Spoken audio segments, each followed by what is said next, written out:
loyal friend. Chapter 1. The Meeting with Max. On a warm autumn day, John Carter, an elderly farmer, was returning home from the market. His old cart swayed slowly on the bumpy village road, and his faithful horse plodded along, heading back to the family farm. The air was filled with the scent of freshly cut hay and the smoke from burning autumn leaves. John was enjoying these simple pleasures that life in the countryside provided. Suddenly, he noticed something small and fluffy, curled up by the side of the road. John stopped the cart and slowly got down to take a closer look. It was a puppy. Its fur was dirty, and its paw was oddly twisted, as if it were injured. The puppy's eyes, large and frightened, but also full of hope, met John's kind gaze. The farmer bent down and gently lifted the puppy into his arms. He felt the tiny heart beating in fear, but the puppy did not resist. John softly patted the puppy on the head and murmured, "Well, little one, you're not alone now. Let's go. I'll take care of you." John decided to take the puppy home to his farm.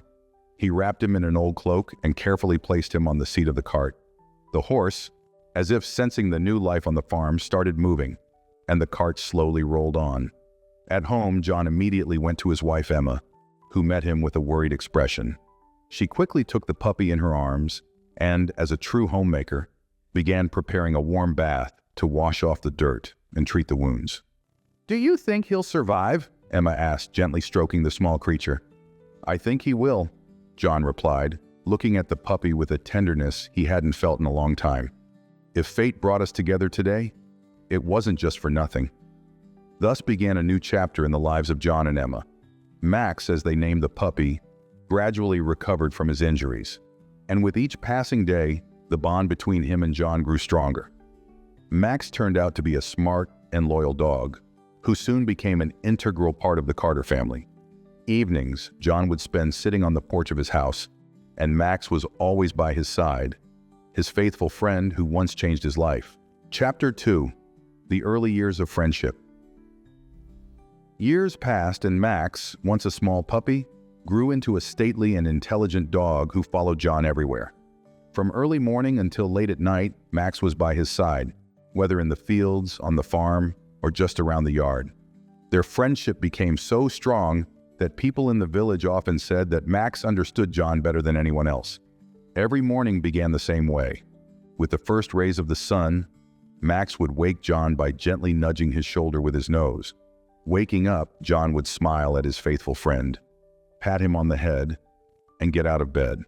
Together they would go outside to greet the new day. Max would run ahead while John checked his fields, tended to the livestock, and took care of household chores. Max was not just a dog. He was John's true partner. He could anticipate all his movements and intentions, helped herd the sheep, and even fetch small tools that John left in different places. Emma often watched them from a distance, and each time her heart filled with warmth. She knew that Max had become more than just a friend to John. He was part of the family. Despite her affection for the dog, she sometimes joked, "John, it seems like you love that dog more than me," to which John would smile and reply, "Well, how can you compare? Max is always on my side, even when you insist on your useless advice." Evenings they spent together. John loved sitting on the porch, watching the sun slowly set behind the horizon, painting the sky in shades of pink and orange. Max was always by his side, lying at his feet, quietly snuffling. These were moments when words were unnecessary. Both enjoyed the silence and each other's presence. But along with peaceful days came hard times. A farmer's life is rarely easy. There were years when the harvest was poor, or when disease struck the livestock. In such moments, John felt especially lonely, despite the presence of his wife and daughter. However, every time life's hardships overwhelmed him, Max was there.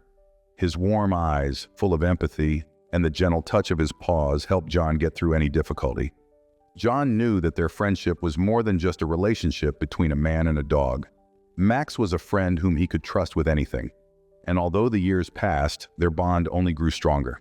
Chapter 3. Trials. One year, when disaster struck the Carter farm, the trials tested not only the land, but also John's spirit. The summer was hot and dry. For a long time there was no rain, and the fields began to wither, threatening to leave the farmers without a harvest. John worked from dawn to dusk, trying to save at least some of his crops, but each day brought more disappointments. Max was always by his side. Even on the hottest days when the air itself seemed to burn like fire, Max did not leave John for a moment. He brought him water, as if understanding that his master needed to conserve his strength, and accompanied him to the fields despite the scorching heat. One day, when John, exhausted and desperate, returned from the field, he fell to his knees in front of his house.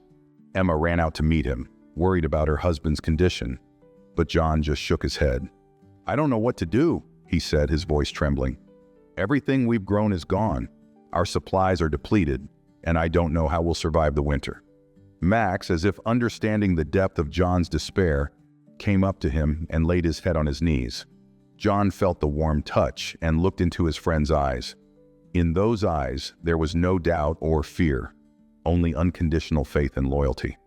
"You're right, old friend," John said quietly, stroking Max's head. "I can't give up when you believe in me so much. We'll get through this, no matter how hard it is." The next day, John, gathering all his will, went to the village to talk to other farmers and try to find a solution. He approached Sam, the local veterinarian and his longtime friend. Sam suggested several ideas on how to save some of the livestock, and even help organize joint efforts among the farmers to conserve water. The work was hard, but John was not alone. Max continued to follow him, inspiring and supporting him with his presence. Over the next few weeks, John, along with other farmers, rebuilt what seemed lost. They constructed temporary shelters for the livestock, stored water, and began to restore even small plots of land that could yield a crop. Max went out to the fields with John every day, guarding him against possible dangers and giving him the confidence he needed in those difficult times. In the evenings, John sat on the porch of his house, looking at the stars, and thanked fate for having such a loyal friend as Max. The drought eventually ended, and the farm slowly began to recover. The harvest was modest, but it was enough for the Carters and their neighbors to survive the winter.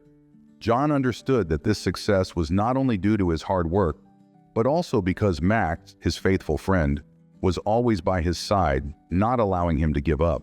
Chapter 4. Old Age. Time moved forward relentlessly, and the years left their mark on everyone living on the Carter farm.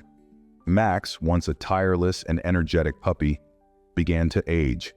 His fur had gray patches, his movements slowed, and his eyes lost their former sparkle.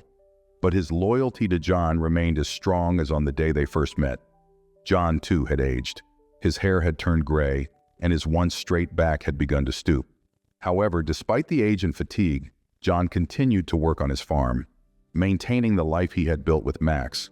In recent years, Emma had insisted that John take better care of his health and reduce his workload a bit, but John couldn't remain idle. Max was always by his side, sometimes just lying at his master's feet, watching as John went about his usual tasks. One cold autumn morning, John noticed that Max did not greet him at the door as he usually did. Worry gripped him, and he hurried to find his friend. He found Max lying in the corner of the yard where they always sat together in the evenings. Max wasn't asleep, but his breathing was heavy and labored. John sat down beside him, his heart aching, as he realized that his friend would soon leave him. "Well, old friend," John whispered, stroking Max's head, "you've been with me for so long. I don't know how I'll go on without you, but I'm grateful for all these years." Max seemed to understand John's words. He struggled to lift his head, looked into his master's eyes, and softly barked, as if saying goodbye. John sat beside him, holding Max's paw, until his breathing became faint and finally ceased. That day, John buried Max under the old oak tree, where they often rested together. He carved a simple plaque with his faithful friend's name and placed it at the grave. Emma and Julia, who had returned home from the city to visit her parents, helped John cope with the loss, but he felt that a part of him was gone. The days after Max's death became quiet and empty for John. He continued to work on the farm, but every corner reminded him of his friend. And although Max was no longer by his side, his presence remained in John's heart, reminding him of how strong the bond between a man and an animal could be. Time passed and life on the farm went on, but every evening, John would go to the old oak tree to sit by Max's grave. There he would remember all the years they had spent together and find comfort in knowing that he had been blessed with such a faithful and devoted friend. Chapter 5. Eternal Loyalty. Several years had passed since the day Max left this world, but the memories of him still lived in John's heart. Every day, waking up with the first rays of the sun, he would go out to the farm, feeling how the emptiness left by his faithful friend was filled with quiet sadness. Nevertheless, life went on, and John found solace in his work and caring for his land. Julia, their daughter, visited her parents more often. She understood that time was relentless and that her parents were getting older. She wanted to be close, to support them during this challenging time. John was glad for her visits, although he didn't show it, continuing to live his usual life. Emma, on the other hand, enjoyed every minute spent with her daughter. One autumn day, when the leaves of the trees turned crimson and golden, John decided to visit Max's grave. He took with him an old cloak that Max had loved so much and headed to the oak tree. When he arrived, he noticed that over the years the tree had grown even stronger and taller, symbolizing the strength and resilience of the friendship they had shared. Sitting by the grave, John recalled all the moments they had experienced together. From their first meeting to their final goodbye, every detail was vividly etched in his memory. He felt that Max had always been with him, and this thought brought him peace. A little more time passed, and John's health began to noticeably decline. Emma and Julia took care of him, but he knew that his days were coming to an end. One evening, as the sun was already setting behind the horizon, John, feeling his strength leaving him, asked to be taken to the oak tree where Max rested. Julia helped her father to the tree, and together with Emma, they settled on a blanket next to the grave. John sat quietly, feeling the cold wind blowing against his face, and remembered all the years he had spent with Max. He knew they would soon meet again, and this thought brought him joy. "I always knew you would be here waiting for me, old friend," John whispered, closing his eyes. Emma and Julia noticed how his breathing became calm and even. They knew that John was ready to say goodbye to this world, knowing that he was awaiting a reunion with the one who was so dear to him. As the sun finally disappeared behind the horizon, John quietly passed away, leaving this world with peace in his soul. His body was buried next to Max, under the same oak tree, where they had spent so many hours together. Since then, the villagers often saw Emma and Julia coming to this place to honor the memory of John and Max. The tree under which they rested became a symbol of their eternal friendship and loyalty. This story became a legend among the local people, and everyone who heard of John and Max understood that true loyalty does not die with the body. It lives on in the hearts of those who remember. The end. If you enjoyed this video, please subscribe to our channel and don't forget to hit the like button. Thank you for your attention.